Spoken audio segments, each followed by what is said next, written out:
एक आलसी लेकिन भोला भाला युवक था। आनंद दिन भर कोई काम नहीं करता, बस खाता ही रहता और सोता रहता। घर वालों ने कहा चलो जाओ निकलो घर से, कोई काम धाम करते नहीं हो, बस पड़े रहते हो। वह घर से निकलकर यूं ही भटकते हुए एक आश्रम पहुंचा। वहां उसने देखा कि एक गुरुजी हैं।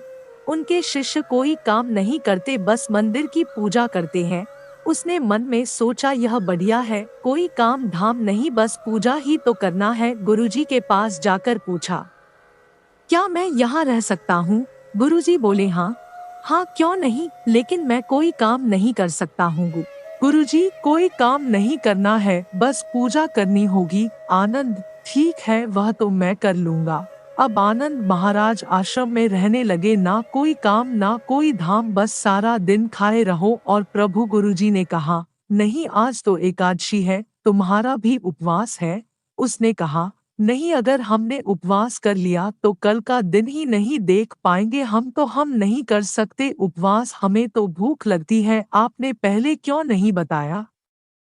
गुरुजी ने कहा, ठीक है तुम ना करो उपवास, पर खाना भी तुम्हारे लिए कोई और नहीं बनाएगा, तुम खुद बना लो। मरता क्या न करता गया रसोई में। गुरुजी फिर आए, देखो अगर तुम खाना बना लो तो राम जी को भोग जरूर लगा लेना, और नदी के उस पार जाकर बना लो। रसोई कोई ना आया तो बेचैन हो गया कि यहाँ तो भूख लग रही है और राम जी आ ही नहीं रहे। भोला मानस जानता नहीं था कि प्रभु साक्षात तो आएंगे नहीं, पर गुरुजी की बात मानना जरूरी है। फिर उसने कहा, देखो प्रभु राम जी, मैं समझ गया कि आप क्यों नहीं आ रहे हैं। मैंने रूखा सूखा बनाया है और आपको तरमाल खाने की आदत है, इसलिए नहीं आ रहे हैं। तो सुनो प्रभु, आज वहां भी कुछ नहीं बना है।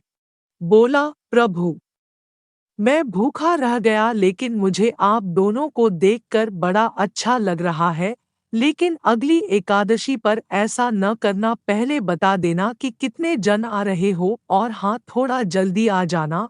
राम जी उसकी बात पर बड़े मुदित हुए, प्रसाद ग्रहण करके चले गए। अगली एकादशी तक यह भोला मानस सब भूल गया, उसे लगा प्रभु ऐसे ही आते होंगे और प्रसाद ग्रहण करते होंगे। फिर एकादशी आई। गुरुजी से कहा, मैं चला अपना खाना बनाने पर। गुरुजी, थोड़ा ज्यादा अनाज लगेगा, वहाँ दो लोग आते हैं। गुरुजी मुस्कुराए, भूख के मारे बावला है, ठीक है ले जा और अनाज ले जा।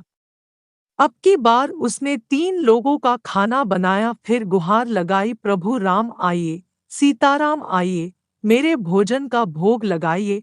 प्रभु की महिमा भी निराली है, भक्त के साथ कौतुक करने में उन्हें भी बड़ा मजा आता है।